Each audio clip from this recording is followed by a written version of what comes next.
Saya tak bagus kot untuk kesihatan. Sebab saya pun tak pernah guna minyak masak yang diguna semula. Sebab kalau kita guna minyak yang biasa ni pun, yang harga biasa pun ada kolesterol apa semua kan. Apatah lagi yang minyak masak yang diguna semula. Minyak masak diguna semula, kebiasakannya minyak masak kalau yang ada berlebihan akan diguna semula untuk kali kedua je. Lebih-lebih itu tak ada lah. Selalunya tak biasalah.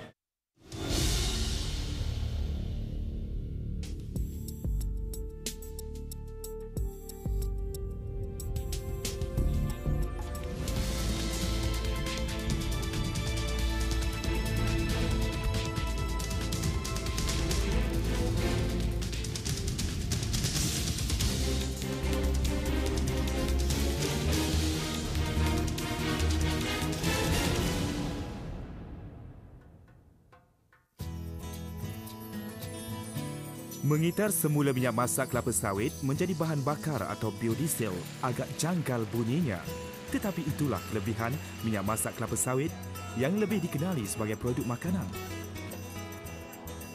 Dari kandungan khasiat yang dimiliki, minyak kelapa sawit mampu untuk mengeluarkan sumber pemangkin bagi menghasilkan biodiesel walaupun telah digunakan sebagai minyak masak.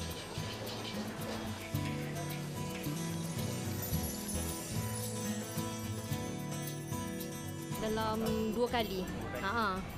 Nampak dia dah bertukar color tu, memang kita orang dah tak pakai dah. Kementerian Kesihatan sepatutnya ambil tindakan lah.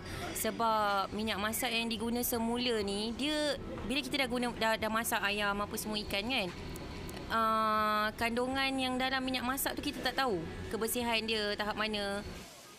Walaupun telah digunakan sebagai perantara untuk menggoreng makanan, sisa minyak masak yang boleh memudaratkan kesihatan menjadi sumber bagi pembikinan biodiesel. Untuk membolehkan biodiesel digunakan secara meluas dan memberi kesan bagi mengurangkan jejak karbon di sektor pengangkutan, maka jumlah yang perlu dijana adalah besar. Oleh yang demikian, penglibatan dari semua pihak adalah diperlukan. Kerajaan Negeri Melaka telah mengadakan satu program khas di Negeri Melaka di mana sisa-sisa minyak masak akan dikumpulkan dan akan diproses untuk menjadi biodiesel dan seterusnya akan digunakan untuk kenderaan swasta dan awam di negeri Melaka.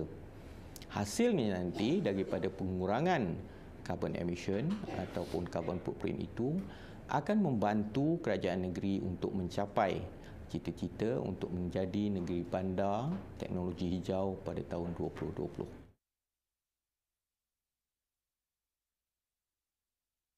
Cuma akan nampak tong tu disediakan di setiap lorong. Jadi kami sebagai suri rumah tangga ni cuma tahu minyak tu untuk dikompol saja, kami pun hantar saja. Tapi kami tak tahu yang minyak tu untuk apa.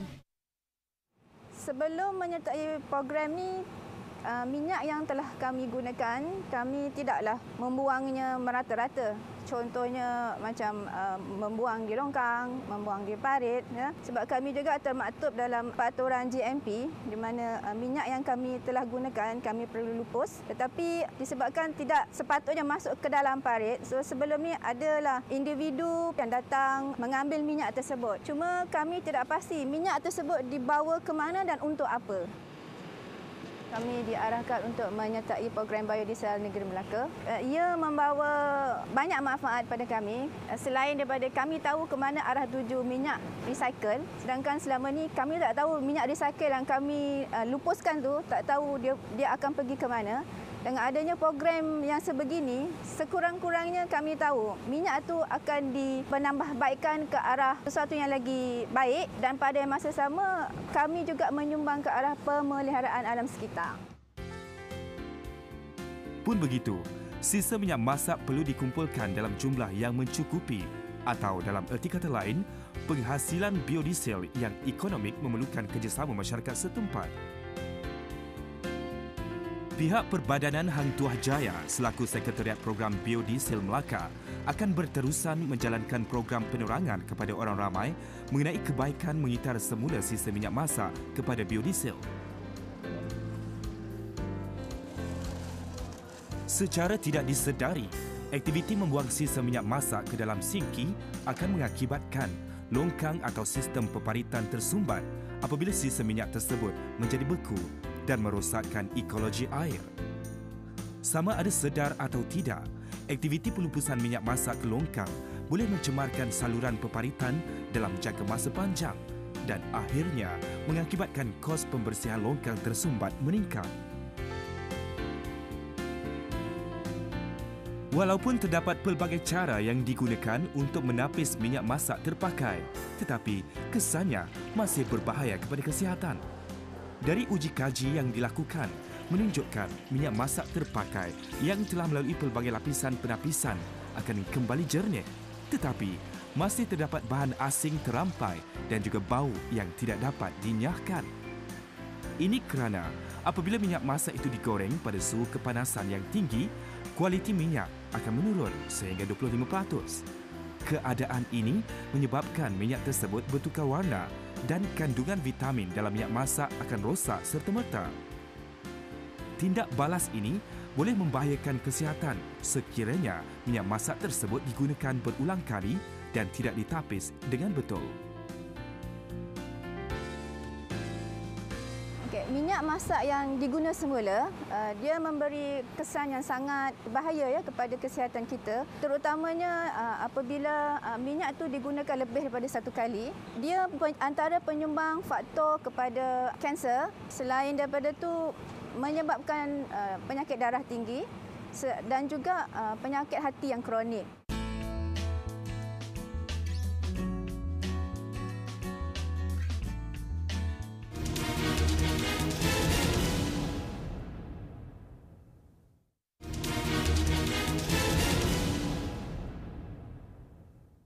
Restoran Rasa Kampung telah menyertai program biodiesel ini.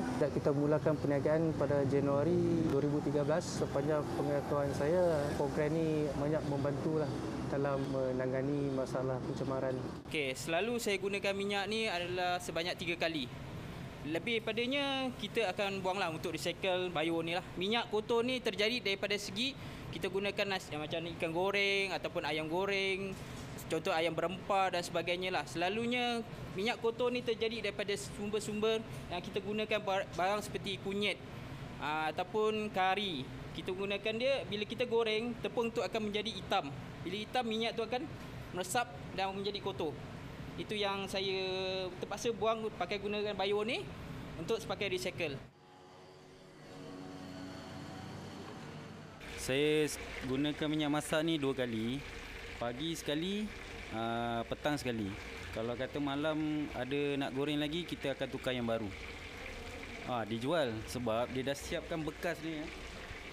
Biodiesel punya bekas. Mana yang dah terpakai tu, kita sebelum tukar baru, yang terpakai tu kita simpan dalam ni. Di Malaysia, mengikut polisi biofuel negara, kita menggunakan palm oil sebagai sumber untuk membuat biodiesel. Ini adalah kerana satu daripada sebabnya kita mempunyai sumber minyak kelapa sawit yang sangat banyak.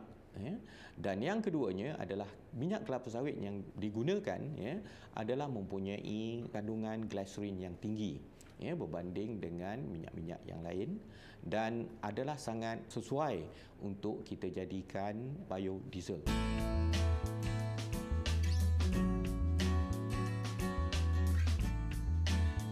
Untuk polisi kita sekarang, biodiesel yang dijual adalah B10, di mana 10% adalah campuran biodiesel dan 90% lagi adalah daripada diesel biasa ataupun fosil diesel.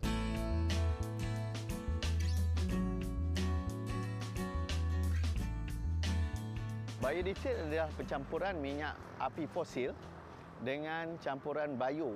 Ia bergantung kepada sesetengah negara. Biodiesel ini datangnya daripada tanaman seperti sawit, di Malaysia sawit, jagung dan soya. Untuk alam sekitar, ia cukup bagus untuk ia dapat mengelakkan pencemaran di mana kalau menggunakan biodiesel, pengeluaran karbon monoksida daripada kenderaan adalah kurang. Dan untuk kenderaan, ia tidak menjejaskan sebarang prestasi kenderaan tersebut. Biodiesel telah mula dipasarkan secara meluas ke seluruh stesen minyak di Johor, Melaka, Selangor, Negeri Sembilan dan Putrajaya mulai Jun 2011. Minyak dulu dan sekarang ni lebih baik daripada minyak dulu biodiesel lah. Sebab apa, dia punya pergerakan bas, enjin, pick up dia lebih daripada yang dulu.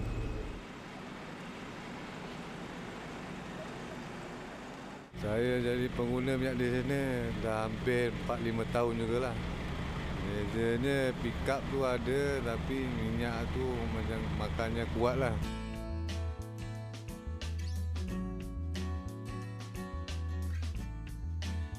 Sisa minyak masak yang telah dikumpulkan ini akan dibawa ke kilang pemprosesan di Johor. Di kilang ini kita akan memastikan bahawa sisa minyak masak ini adalah bersih sebelum kita proses untuk menjadi biodiesel.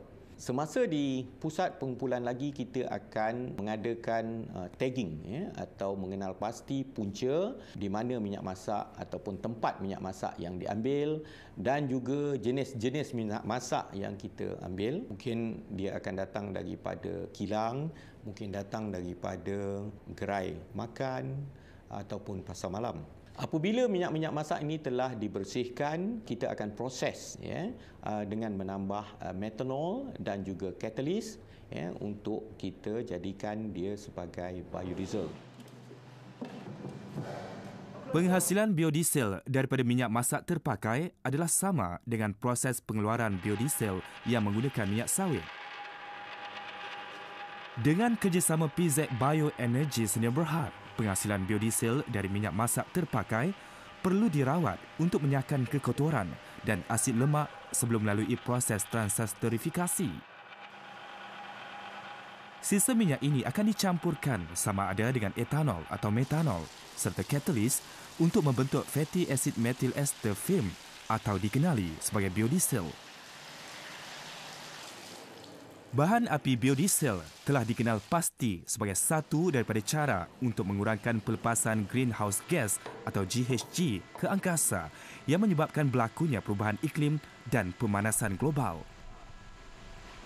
Meskipun telah diuji keberkesanan biodiesel dari minyak masak terpakai, tetapi penghasilan biodiesel dari sisa minyak ini belum dapat dikomersialkan sepenuhnya di Malaysia. Antara sebabnya adalah kerana komitmen komuniti yang mengheret kepada masalah kekangan pengumpulan bahan utama ini. My idea to change the used cooking oil into a biodiesel is to develop a new product in our strategy of the company, to develop product that can save fuel, energy, and also save our environment. We have opportunity in its saving and also helping to save the world. Selain daripada tujuan untuk mengurangkan jejak karbon, program Biodiesel Melaka juga berperanan sebagai program untuk mengelak agar sisa minyak masak tidak dikitar semula sebagai minyak masak. Oleh yang demikian, semua sisa sama ada dari sumber yang tidak diketahui digalakkan untuk dikutip dan dijadikan biodiesel.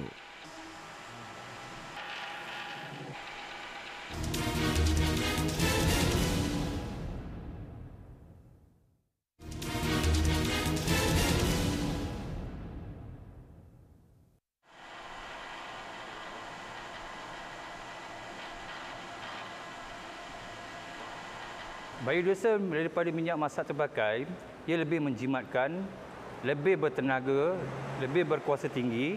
Ini terbukti melalui ujian dinometer test daripada Institut Kejuruteraan Tentera Darat, Fakulti Kejuruteraan Otomotif di Port Dickson Negeri Sembilan.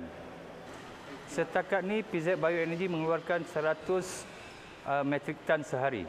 Kami memasarkan di beberapa negeri di Malaysia dan ekspor di China, Australia dan Turki. Kepentingan biodiesel di masa hadapan, kami dapat membantu mengurangkan pemanasan global secara keseluruhan dan dapat menggantikan diesel yang sedia ada sebagai alternatif fuel untuk enjin atau jentera-jentera yang menggunakan diesel sebagai sumber bahan api. Dari mencemarkan alam sekitar dan memudaratkan kesihatan, kini fungsinya telah bertukar menjadi bahan api mesra alam yang dikenali sebagai biodiesel. Bahan api alternatif ini sebenarnya bukan baharu di Malaysia. Sebaliknya, telah pun diperkenalkan sejak tahun 2005 lagi. Pada awalnya dikenali sebagai B5 kerana adunan 5% biodiesel sawit dan 95% diesel petroleum. Kemudian, peratus biodiesel telah ditambah menjadi B10, iaitu 10% biodiesel sawit dan 90% diesel petroleum.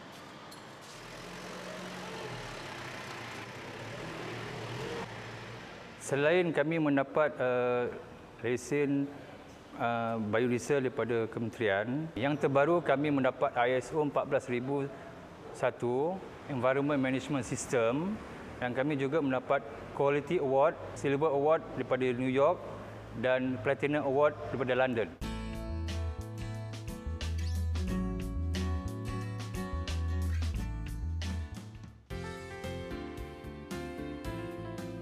Lain pula di Lembaga Kelapa Sawit Malaysia MPOB yang menghasilkan biodiesel dari minyak kelapa sawit yang asli.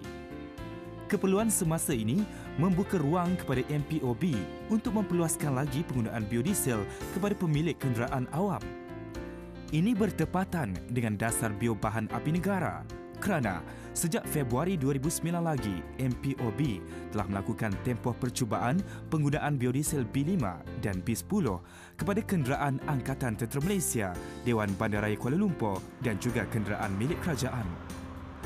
Selain usaha untuk mengurangkan kebergantungan terhadap minyak diesel yang semakin menyusut di seluruh dunia, usaha ini juga adalah salah satu langkah penyelesaian kepada pembangunan industri teknologi hijau. Bahan api berasaskan sumber alam ini turut memberi daya hayat enjin yang panjang serta daya pejutan yang tinggi bagi kenderaan berat dan pacuan 4 roda. Selain digunakan untuk kenderaan, biodiesel turut digunakan untuk industri perkilangan. Terpulanglah kepada pengguna bahan api diesel untuk sama-sama menyahut seruan kerajaan bagi mengurangkan jejak karbon dengan menggunakan B10 kerana boleh membantu memelihara alam sekitar serta menjimatkan kos penyelenggaraan